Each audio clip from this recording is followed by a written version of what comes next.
azokhoz kapcsolódik, egy karró, úgy állnak ezek a mással hangzók. Innentől kezdve úgy figyeltem a nyelvet, hogy mással hangzó képleteket kerestem. Mert gondoltam, ha mással hangzók meghatározzák, akkor ezt a nyelvnek bizonyítani kell. Mondjuk legyen a K, és legyen az R. Nem véletlenül vettem persze, de bármelyiket vehetnénk. Csak ebből jobban meg tudom értetni, hogy miről van szó. Ez a két hangzó, egyrészt a K, az egyik kemény mással hangzónk. Két kemény mással hangzónk van, a K és a T. Hogy ez így van, mondok valamit, hogy például a kő hangzóban, vagyis a kő szavunkban a K van benne, ettől ez kemény. Kemény, koppan, kattan, stb. Tehát a hangutánzáshoz szükség van erre a kemény mással hangzóra. Ugyanúgy a T-nél is. Az R pedig úgy ejtjük, mint a forogna a nyelvünk. Ireg, forog, pireg, pörög. A tanító néni még nekünk úgy tanította, hogy fiam, figyeljék. Na most miért érdekes ez? Azért érdekes, mert ez a két hangzó együtt van, a szó tövébe, például kerék, karika, karima, korona, körülbelül 400-500 szót tudok így, amiben ez van a szó tövében, azokban mind kerekségre, körre, karikára utaló jelentéstartalom van. Csak érdekességként mondom, hogy például a törökben a kerék, az tekerlek. Ott is benn van a szó közepén. A magyarban pedig nem csak a K hangzó, hanem a K-nak a zöngés párja, a G hangzó, tehát a G plusz R, ezt is azt jelenti. A gurul, gördül, gerinc, nem akarom most végig mondani, mert mondom, mint egy 500 ilyen szavunk van, amelyben a körre, karikára, gurulásra, átfordulásra, kacskaringóra utaló jelentések vannak. Mindegyikben. Tehát ezt hordozzák a jelentések. Most az R hangzót, ahogy mondom, amikor formáljuk az R hangzót, mintha forogna a nyelvünk. Na most ez a dolog átjön az R hangzóba, mint jelentéstartalom, és meghatározza. Akár akarjuk, akár nem. Az R hangzó bárhol előfordul, egymagában is. Ír, ró, rajzol, ime. Mindegyik, ott van a kacskaringó. Hogy a magyar nyelv mennyire logikusan és szorosan kapcsolódik a számhoz. Az az egész, ami kettő. Most ez olyan ősi tapasztalatból, természetes tapasztalatból van, ahhoz, hogy egy ember létrejöjjön, legkevesebb kettőre van szükség. Ez bármilyen furcsa, a magyar nyelv ezt tudomásul vette, nem tudom hány százezer éve, és ebből alkotta meg a saját rendszerét. Tehát a magyarban az egyszemű ember, az félszemű ember.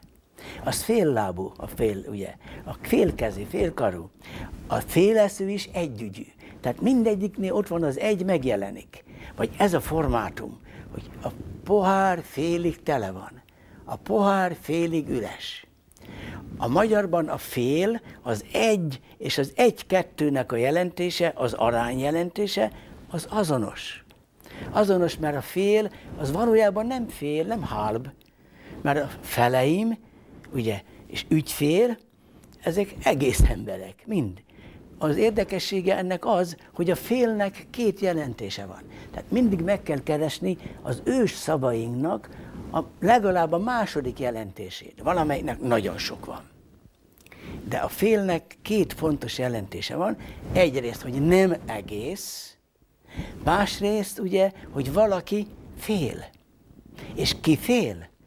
Mindig az fél, aki védtelen.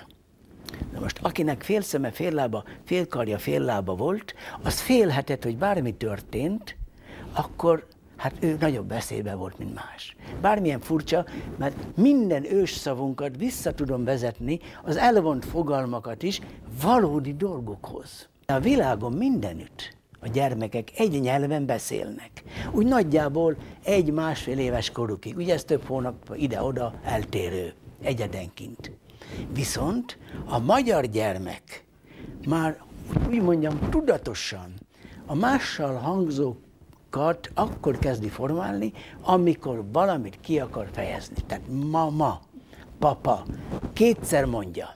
Azért mondja kétszer, mert a pa az még ő neki semmi. Ő bizonyítani akarja, hogy ő azt tudja. Tehát megismétli, papa. Ez már a kettes számrendszernek egy másik kis árnyalata.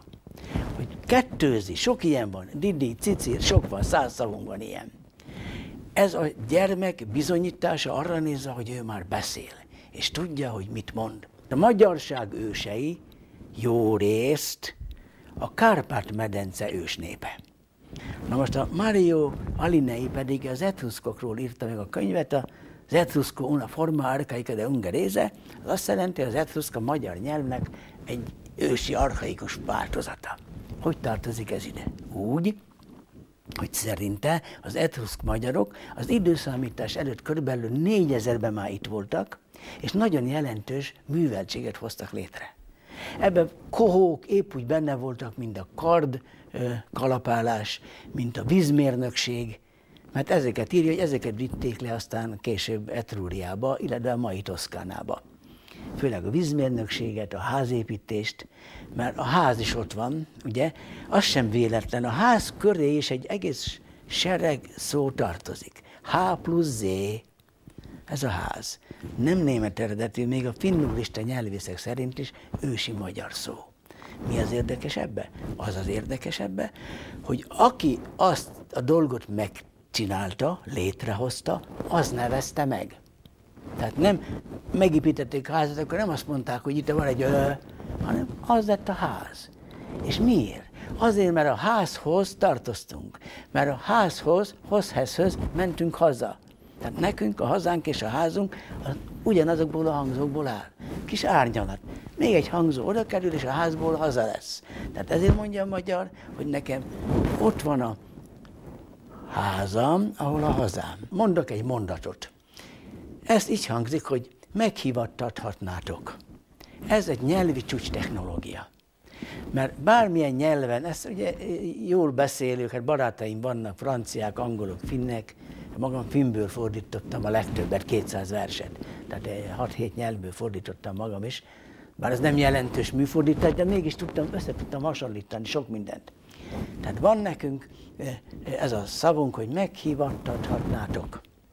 Ez csupa a meg kivételével, amiről beszéltünk, a nyomatékos összeadó szó kivételével, ezt tarthatgatnak. Ugye ezek ilyen nyelvi csúcs technológiák, amiket egymáshoz rakosgathatunk, és akkor kérem szépen, ez tulajdonképpen a ragozás. A szóragozás ilyen módon már szórakozás lesz, legalábbis nekem, mert én nagyon élvezem. Tehát ezt, hogy meghivattathatnátok, ezt angolul, németül, olaszul, sok nyelven, vagy 7-8 nyelven megnéztem, ezt ezeken a nyelveken 6-7 szóval tudják kifejezni. De mi is tudunk, másként el tudjuk ezt mondani, mellékmondatokkal. Talán szólatnátok nekik, hogy hivattassanak meg. Tehát van egy csúcstechnológia, és van egy rendes, mint a többi nyelvek. Az elvont fogalmakhoz is, az ősi elvont fogalmakhoz is szálak vezetnek, logikai szálak. Itt van a fog, ami a számban van, ez a műanyag. Ez kérem szépen biztos, hogy azzal függ össze, hogy megfog, elfog, de ezzel függ össze a fogalmazás is, hogy fogalmam sincs. Tudnék, a nyelv nem hozott létre új szavakat, mert felesleges volt. Addig elhisszük, hogy itt arról van szó, hogy megfog, mert a magyar, ha valamihez nagyon ragaszkodik, mit mondunk? Hogy foggal, körömmel. Tehát összefogva. Tehát így a fogda, fogói, fogság és így tovább logikus. Azonban